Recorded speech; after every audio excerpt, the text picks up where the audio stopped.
Ya tulisannya nanti saya posting. Kritik untuk saudara-saudaraku sesama salafi. Nah, cari namanya nanti di internet. Yaitu namanya Muhammad Abdullah Shalih Hadrami dari Malang. Ya. Jelas ya? Kalau ini bahasa lebih tepatnya, ini bukan salafi namanya, ini khawarij. Orang-orang ini. Jadi mereka nuduh saya sesat karena saya berusaha membuka wawasannya umat. Jangan gampang nuduh sesat. Sementara kelompok itu, misi utamanya adalah nuduh yang lainnya sesat. Karena dia nggak pede. Jadi kayak orang dagang gitu loh. Dia nggak pede dengan barang dagangannya. Akhirnya dia menjelekkan dagangannya orang. Supaya apa? Dagangannya laku. Nah, tolong kamu jawab dengan jelas. Nggak usah muter-muter. NU masuk di 72 atau 1. Muhammadiyah itu firqah dhallah, NU firqah dhallah, Jamaah Tabligh, Jamaah Tabligh firqah dhallah. Kalau kita sekarang nggak, semuanya sama-sama Ahlus Sunnah wal Jamaah masuk surga semuanya. Kecuali ahli bid'ah yang tadi, itu nggak masuk. Ya, seperti itu. Itu sumber masalah. Selama ada model-model gitu, ada masalah terus kita ini. Ada masalah terus. Ya tulisannya nanti saya posting. Kritik untuk saudara-saudaraku sesama salafi.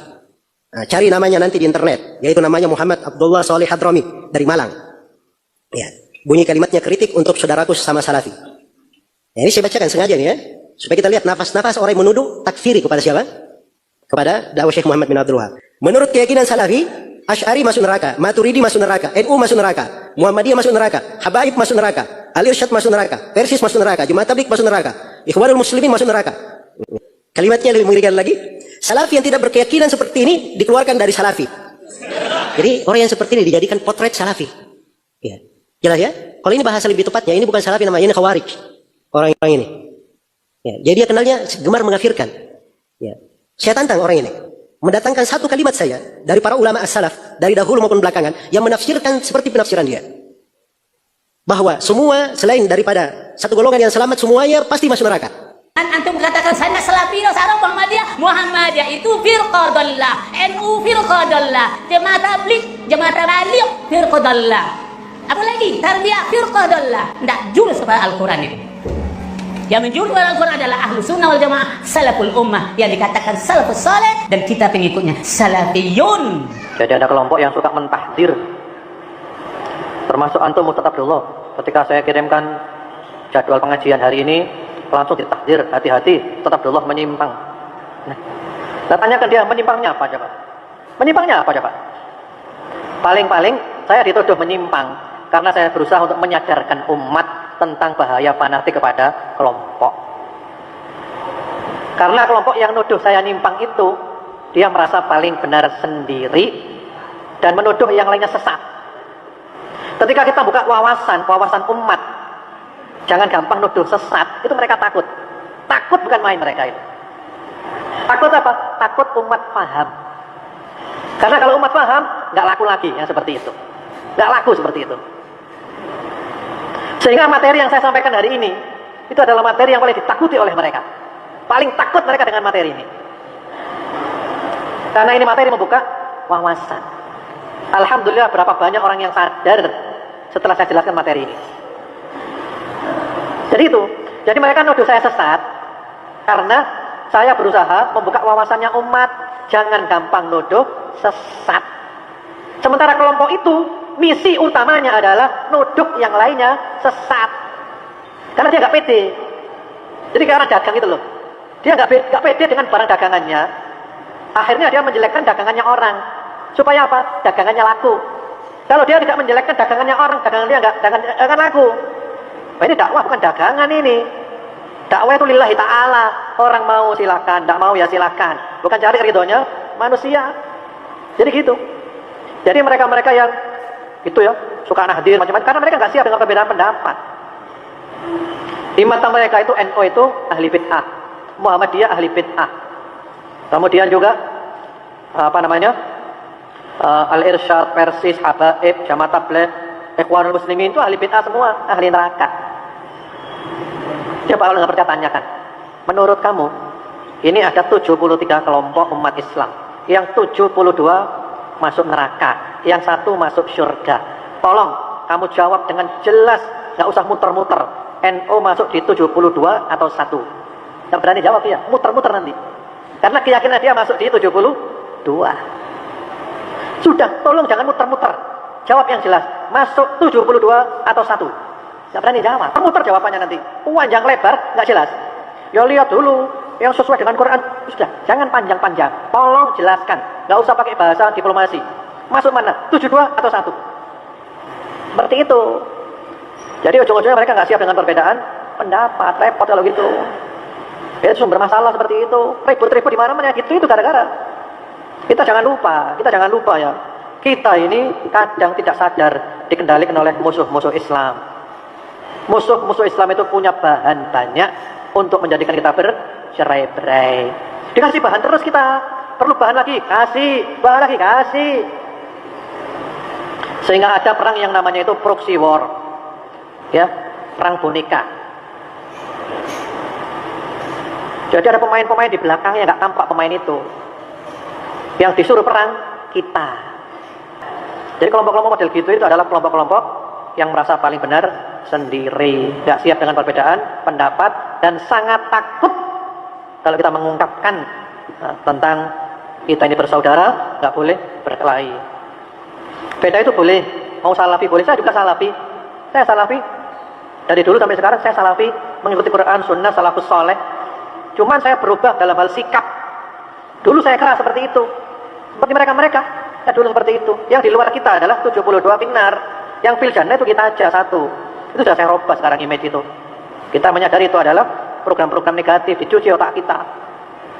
Kalau kita sekarang enggak, semuanya sama-sama ahlus sunnah wal jamaah, masuk surga semuanya. Kecuali ahli bid'ah yang tadi, itu enggak masuk. Ya, seperti itu. Itu sumber masalah. Selama ada model-model gitu, ada masalah terus kita ini. Dalam video yang sudah tayang tadi, teman-teman pasti sudah melihat bagaimana kelucuan Wahabi. Lucunya itu udah tingkat dewa, nggak tanggung-tanggung. Lucunya pas Pak Zulkarnain membalikkan fakta, padahal yang dimaksud Ustadz Hadromi, yaitu yang suka mengkafirkan dan menuduh orang lain masuk neraka, adalah golongannya Pak Zulkarnain.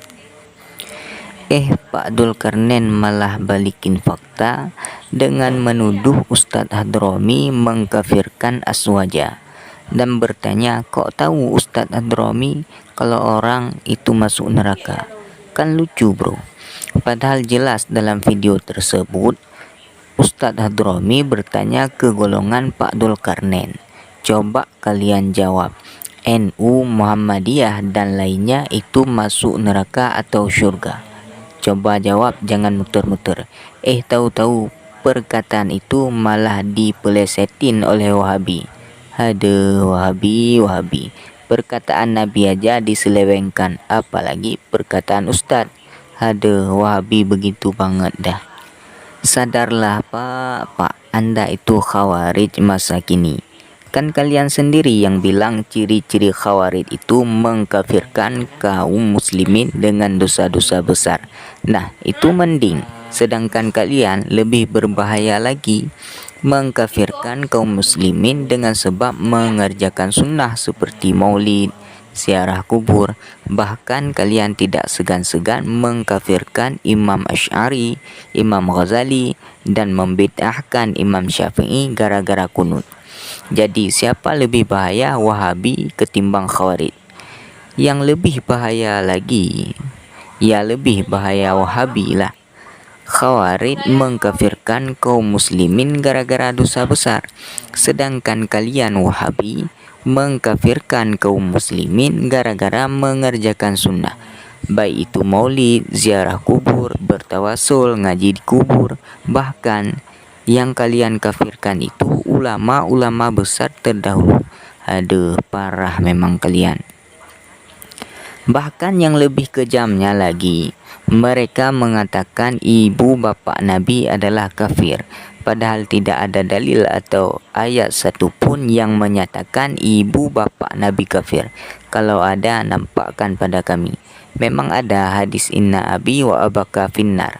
Jika kita pahami secara tekstual saja seperti pemahaman Wahabi sekalipun, jelas tidak ada di sini Nabi mengatakan orang tuanya kafir. Lalu kata-kata kafir yang Wahabi katakan itu keluarnya dari mana coba? Ya tentu dari nafsu mereka, karena sangat membenci zuriat Rasul, karena mereka sangat membenci keturunan-keturunan Rasul hingga cucu-cucu Nabi sampai sekarang. Mengapa demikian? Karena mereka tahu bahwa Imam Mahdi adalah keturunan dari Nabi dan mereka takut Imam Mahdi akan memerangi mereka, sehingga mereka sangat membenci Ahlul Bait, bahkan menganggap keturunan Rasul sudah terputus, tidak ada lagi. Itu supaya ketika Imam Mahdi keluar, umat Islam tidak percaya itu sebagai Imam Mahdi, karena mereka percaya keturunan Rasul sudah terputus. Jadi sudah jelas dari hadis inna abi wa abaka finnar itu tidak ada kata-kata pengkafiran di dalamnya. Kata-kata kafir itu hanya keluar dari mulut Wahabi. Sedangkan menurut ulama ahli sunnah yang dimaksud abi di situ yaitu paman Nabi, bukan ayah Nabi. Karena orang Arab sudah biasa memanggil pamannya dengan kata-kata abi. Jadi fik ya, Wahabi lebih takfiri daripada Khawarij. Yang kedua, ciri-ciri Khawarij menurut kalian wahai Wahabi yaitu menghalalkan darah kaum muslimin. Nah, itu pun jelas senjata makan tuan. Lihat saja kitab-kitab karangan Muhammad bin Abdul Wahab dan muridnya Ibnu Ghanam, bagaimana mereka menyeru perang kepada kaum muslimin yang dianggap syirik karena ziarah kubur. Bahkan mereka membuat bab khusus tentang harta ghanimah, yaitu harta hasil rampasan perang. Padahal yang diperangi mereka itu yaitu kaum muslimin yang mengerjakan solat, mengerjakan puasa, dan beriman kepada Allah. Jadi kira-kira Khawarij enggak itu? Yang ketiga, ciri-ciri Khawarij menurut kalian wahai Wahabi yaitu menggundulkan kepala. Nah, pada kenyataannya para Wahabi adalah pada botak-botak, cuma jenggotnya aja yang panjang. Bahkan Muhammad bin Abdul Wahab sendiri menegaskan bila ingin masuk Wahabi wajib mencukur semua rambutnya, karena botak itu lambang kesucian atau pembersihan terhadap dosa-dosa terdahulu akibat syirik karena belum masuk ke golongan Wahabi. Nah, tentu ajaran ini tidak pernah diajarkan Nabi, melainkan mereka mengambilnya dan mencontohkan ajaran Buddha Hindu. Jadi enggak usah heran kalau mereka menganggap Abu Jahal dan Abu Lahab lebih bertauhid daripada 4 imam mazhab. Jadi sudah jelas yang bahwa Wahabi adalah Khawarij masa kini, bahkan lebih berbahaya pemahamannya daripada Khawarij zaman dahulu. Jadi buat kalian yang sudah terdoktrin dengan ajarannya Khawarij Wahabi, maka bertaubatlah selama pintu taubat belum ditutup. Berapa banyak sudah yang kalian sesatkan umat Nabi Muhammad, kalian tarik kepada jalan yang sesat, yaitu masuk ke golongan Khawarij. Itu akan kalian jawabkan kelak.